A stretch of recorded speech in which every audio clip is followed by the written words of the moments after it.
딜런입니다.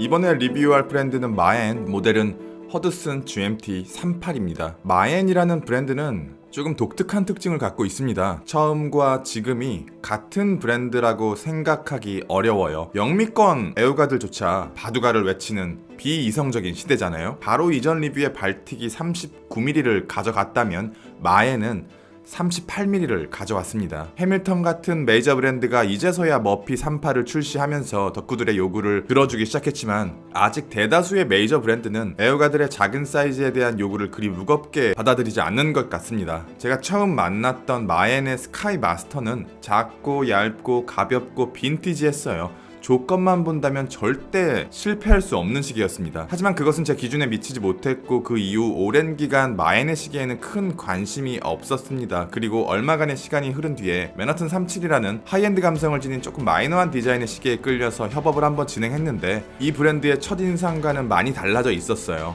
맨하튼 37은 마감적인 부분이 엄청 좋다 이런 건 아니었는데 과거보다 분명 정돈된 느낌이었고 특히 다이얼은 꽤나 매력적이었어요. 그리고 조금의 시간이 흐른 뒤에 이것은 퀄리티가 비약적으로 좋아졌습니다. 마엔이 여타 마이크로 브랜드와 구별되는 가장 큰 차이점은 이 브랜드가 만들어내고 있는 다양한 모델들의 퀄리티가 지속적으로 좋아진다는 것입니다. 굉장히 특이한 정책인데요. 마엔은 동일한 모델의 디테일을 조금씩 끌어올려 왔습니다. 그리고 퀄리티가 한 단계씩 올라갈 때마다 MK1, MK2, MK3, MK4라는 디테일의 상승을 모델명 뒤에 표기해요. MK1과 MK4는 디자인은 같지만 같은 시계가 아닙니다. 정말 궁금해서 물어봤거든요. 어떤 방식으로 이렇게 퀄리티를 올릴 수 있는 거야? 조금 구체적으로 알려줄 수 있어?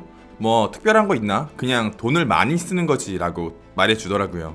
영상의 빌드업을 퀄리티로 시작했기 때문에 리뷰의 중점은 시계의 디테일을 바라보겠습니다. 가장 먼저 눈에 들어오는 것은 글래스입니다. 내부에 단면 무반사 코팅이 발려있는 과하지 않은 자연스러운 곡률을 가진 더블돔 사파이어 글래스입니다. 도명 사파이어 글래스의 끝 부분은 보통 의도치 않은 밀키링이 생기면서 다이얼의 가독성을 방해하는 경우가 대부분인데 곡률이 과하지 않아서 그런가 밀키링이 심하지 않은 편입니다. 일반적이라면 밀키링 때문에 보이지 않아야 하는 챕터링 부분의 미니 트랙이 깨끗하게 보이네요. 글래스의 무반사 코팅은 조금 아쉬워요. 현대 시계 브랜드들은 대부분 내부에 무반사 코팅을 넣어줍니다. 그래서 해밀턴의 카키필드 메카니컬처럼 무반사 코팅이 전혀 발려있지 않아서 시계를 보는데 얼굴이 보이는 불상사는 드물어요. 이것은 최근에 출시한 해밀턴의 머피 38의 무반사 코팅과 비슷한 수준으로 추측됩니다. 베젤의 퀄리티는 정말 좋습니다. 베젤의 퀄리티를 결정하는 것은 베젤 인서트의 소재의 퀄리티나 질감도 중요하지만 베젤과 인서트 사이의 유기적인 관계가 더 중요하다고 생각하는데요.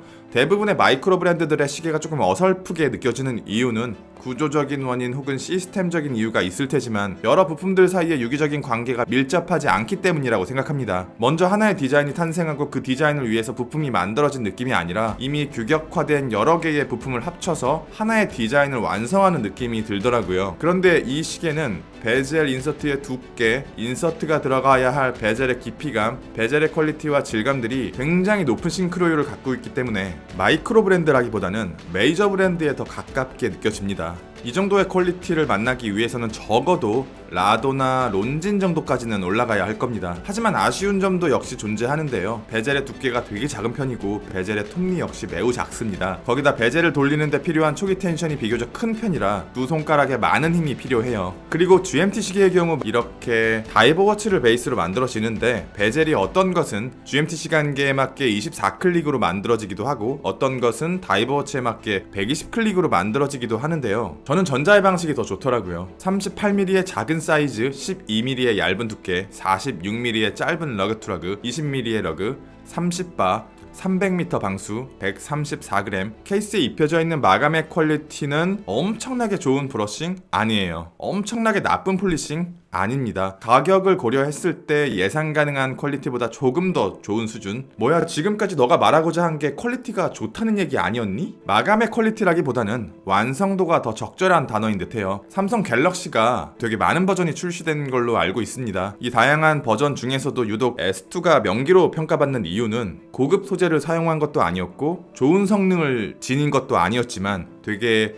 잘 만들어졌다라는 느낌을 받게 하잖아요. 이 시계가 그런 느낌을 줘요. 글래스의 적당한 곡률부터 일체화된 베젤과 인서트, 부드러운 브러싱이 입혀진 케이스에 꼭 들어맞는 브레이슬릿이 단단한 조약돌 같다라는 느낌을 들게 합니다. 브랜드의 설계도는 이미 완성된 듯하고 지금부터 이 설계도 위에 더 좋은 마감, 매력적인 소재를 사용하면서 올라가는 리테일을 받쳐줄 만한 브랜드 가치를 만들어 나가는 게 중요할 것 같습니다. 방수는 이상할 정도로 높게 잡아놨습니다. 30바, 300m, 케이스의 두께가 고작 12mm밖에 되지 않는데 이 정도의 방수는 의심스러울 정도로 높습니다. 샌드블라스트 질감의 다이얼인데요. 해밀턴 W10의 샌드블라스트 다이얼보다 조금 더 어둡고 더 뚜렷한 질감에 더 두터운 두께감을 갖고 있어요. 마치 진흙을 구워놓은 듯한 다이얼입니다. 질감의 굴곡이 강해서 언제 어떤 각도로 들여다봐도 샌드블라스트 다이얼인 것을 알 수 있습니다. 퀄리티 컨트롤을 빡세게 잡은 흔적들을 보여드릴게요. 데이트 주변의 디테일과